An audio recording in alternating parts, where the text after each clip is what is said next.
Justice A.K. Dwivedi के द्वारा junior engineer की नियुक्ति प्रक्रिया को खारिज कर दिया गया था, लेकिन इससे पहले वैकेंसी पर आज आरक्षण नहीं लगेगा। इस आदेश के खिलाफ सरकार की अपील आज अलाउ हो गई है और जस्टिस K. द्विवेदी को गलत ठहराते हुए नियुक्ति पे रोक हटा दी गई है। नियुक्ति प्रक्रिया जिस दिन से शुरू होती है उसी समय का नियम लागू होता है। पहले की वैकेंसी भी नए नियम के तहत भरी जाती है। सरकार की इस दलील को आज स्वीकार कर लिया गया और ये सरकार की बड़ी जीत है, क्योंकि सरकार नए नियुक्ति करने के लिए प्रतिबद्ध है। इस मौके पर महाधिवक्ता राजीव रंजन से खास बातचीत की है संवाददाता मोहम्मद इमरान ने।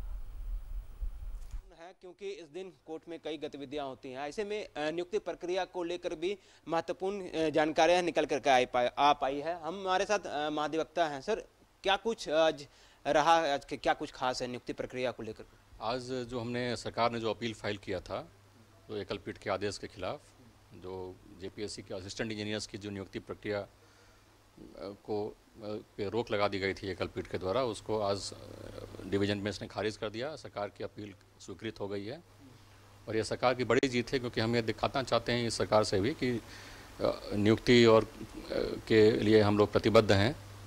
और जो एकल पीठ का आदेश था वो गलत आदेश था, हमारे समझ से न्यायिक नहीं था, क्योंकि 2020 में वो न्यायिक नियुक्ति प्रक्रिया शुरू की गई थी असिस्टेंट इंजीनियर्स का, और कोर्ट का मानना था कि नहीं, चूँकि 2015, 16, 17, 18 के जो वैकेंसीज थे असिस्टेंट इंजीनियर्स का, उसको नए रूल्स 2019 में जो नया EWS रिजर्वेशन आया और जो नई नियमावली आई, वो उन पर लागू नहीं होगा।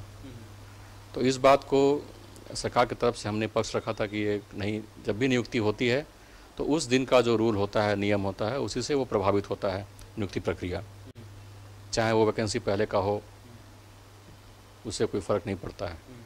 तो उस बात को एकल पीठ ने नहीं माना और आज हम लोगों ने इसीलिए अपील फाइल किया था डिवीज़न बेंच में, और डिवीज़न बेंच ने उसमें सुनते हुए उसको, हमारी दलील को उसको एक्सेप्ट करते हुए सरकार की अपील को स्वीकृत किया है और अलाउ हो गया है हमारा अपील। और जो रोक लगी हुई थी उस प्रक्रिया पे, नियुक्ति पे, वो फिर से खुल जाएगा। उसको जल्दी से जल्दी हम लोग को नियुक्ति कर लेना है। नियुक्तियां जो फंसी हुई थी, कई चीज़ें इस पेच में फंस रहा था, इसे कह सकते हैं कि आने वाले दिनों में झारखंड के जो युवा हैं, जो लोग हैं, उनको नियुक्ति को लेकर के रास्ता साफ हो गया है। बिल्कुल, ये इस जजमेंट से बहुत सारे जो बिल्कुल एक वेगनेस और एक छाया हो गया था, बिल्कुल एक क्लाउड आ गया था बिल्कुल सभी नियुक्तियों के ऊपर, क्योंकि सभी नियुक्तियां जो आज हो रही हैं या जो आज प्रक्रिया में हैं, वो आज की वैकेंसी नहीं है, वो 2 साल पहले की हो सकती है, 10 साल पहले की हो सकती है। तो इस जजमेंट से वो सारे अफेक्ट हो जाता है।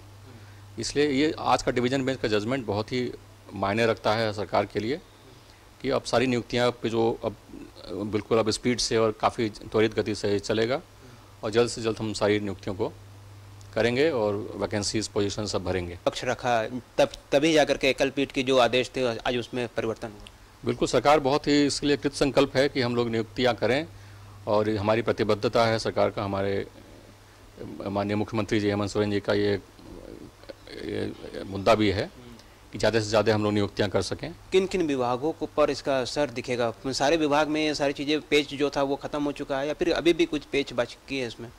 यानी इस जजमेंट से सिर्फ असिस्टेंट इंजीनियर्स की नियुक्ति ही प्रभावित नहीं हो रही है।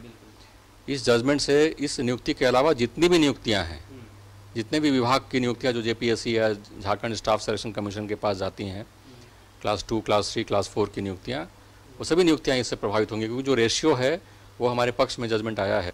बिल्कुल, झारखंड विधानसभा सत्र के दौरान सरकार ने भी इन सारी बातों पर फोकस किया था कि आने वाले जो कुछ मंथ होंगे वो झारखंड में बम्पर नियुक्तियों का मंथ होगा। और ऐसे में हाईकोर्ट के समक्ष ये सारा मामला जब क्लियर हो गया कि नियुक्ति को लेकर जो पेश थे उनका रास्ता साफ होगा, जैसे कि महाधिवक्ता के साथ हमारी बातचीत में ये सारी चीज़ें क्लियर हुई हैं, तो ऐसे में झारखंड के आने वाले दिनों में झारखंड की जो नियुक्तियाँ हैं वो उसका रास्ता साफ हो गया। यहाँ के युवाओं को रोजगार के अवसर मिलेंगे। कैमरा पर्सन राजेश के साथ मोहम्मद इमरान, न्यूज़ 11 भारत, रांची।